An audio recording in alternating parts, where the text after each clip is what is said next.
Let's do this.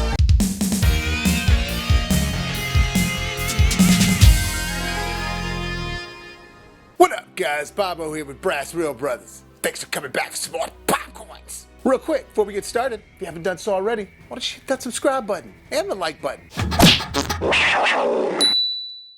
Well, I was going to do a straight out of the theater review with my partner Andrew last night, but walking out of this film, I just didn't really know how I felt about it at the time. I had to think about it overnight. I had to sleep on it.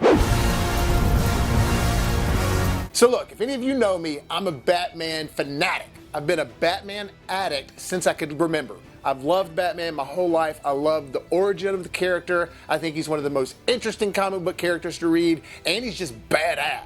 And we've had a ton of iterations of Batman over the years. This one specifically had a ton of hype and a lot of anticipation. It was talked about way before the pandemic even started. So The Batman, directed by Matt Reeves. I'm just gonna say, starting off, it's not my favorite Batman, and I wasn't blown away by this movie. It's not that it's a bad movie by any means. It's actually really good. I just don't know how much I liked it for a Batman movie.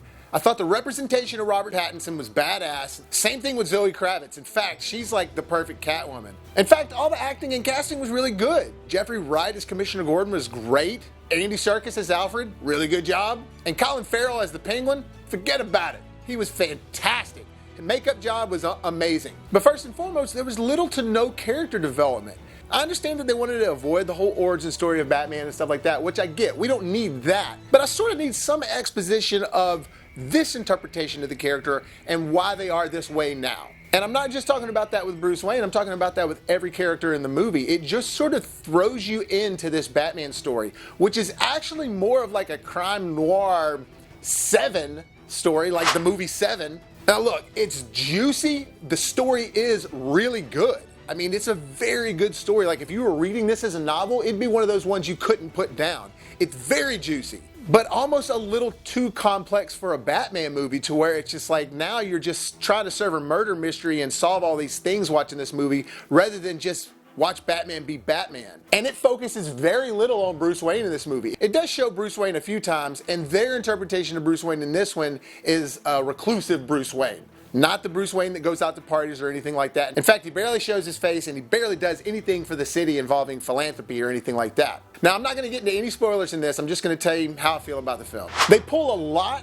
from the Scott Snyder, Greg Capullo runs of Batman, which were a fantastic run, which introduced the Court of Owls and things like that. But it also had this story arc that they specifically pulled from, while pulling from the Jeff Loeb and Tim Sale arcs of Long Halloween and Dark Victory. Now, I'm a big comic book nerd from back in the day, but those specific stories are some great stories and some of my favorites of Batman. And while Matt Reeves did a really good job of sort of compiling the best elements from those story arcs, tossing them in a blender, I just felt like he made it too much of a Detective Seven style film that just happened to have Batman in it. And you get Batman a lot in this. Batman's working with the cops left and right, like he is definitely in this movie a lot. You barely have any Bruce Wayne. But the way that all the characters come together and everything, like I said, there's no real development for the characters. You just get thrown into this situation of Gotham and what's going down. And the whole plot and premise starting off with this movie, and you've seen it in the trailer, is these cops are getting picked off by this person in this mask, and he's leaving these messages and stuff like that to the Batman. Which leads me to Paul Dano as the Riddler. He does a great job. Don't mistake my words here. He does a fantastic job. But it's just nothing memorable to me like Heath Ledger, Tom Hardy, Jack Nicholson. Honestly, all the other Batman villains thus far are more memorable than Paul Dano's character in this movie.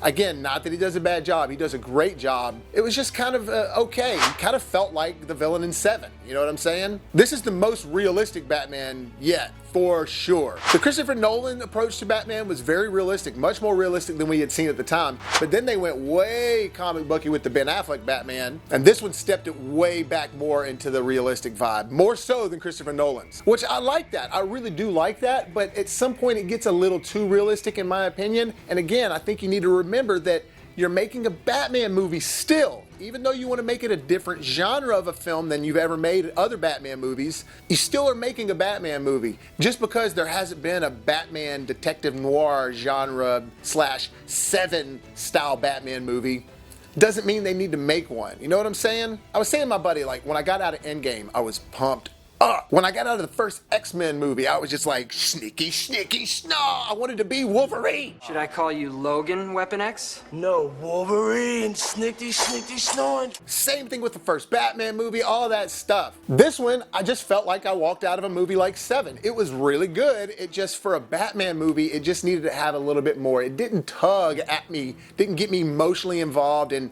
didn't get me all pumped up like a comic book character movie should. In my opinion, they tried to do a little bit of what they did with the Joker and carry that over into this Batman movie, as far as the tone and the approach. Look, the way Batman looks is badass. The way Catwoman looks is badass. Penguin looks badass. The slasher vibes of the Riddler and everything are all badass. Which, by the way, is not Edward Nygma in this. It's just the Riddler. And there is a great story that's all connecting in this. Like I said, if it was a novel you were reading, you probably wouldn't be able to put it down. I'm just not sure how well it translated into this Batman movie.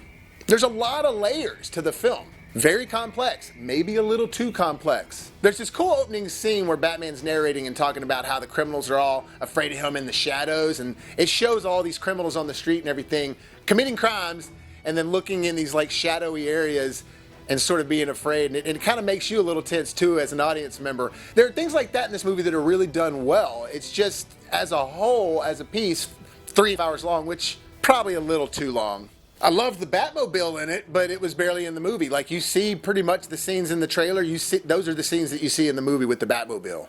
One of my main complaints about the film for sure, though, is the music I thought was just kind of okay. In fact, everything you hear music-wise in the trailer, that's the theme in the movie. That's pretty much the music in the movie.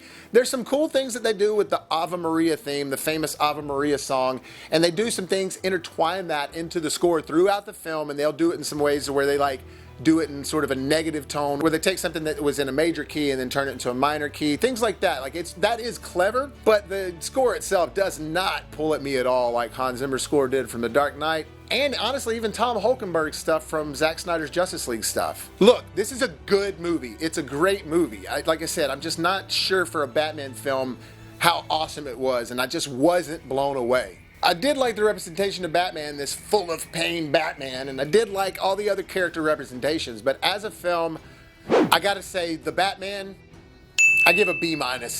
Probably gonna get a lot of hate out there for that, but that's just the way I feel about it. It just did not give me those chills like I get when I still even watch The Dark Knight, Dark Knight Rises, and Batman Begins. Murder me!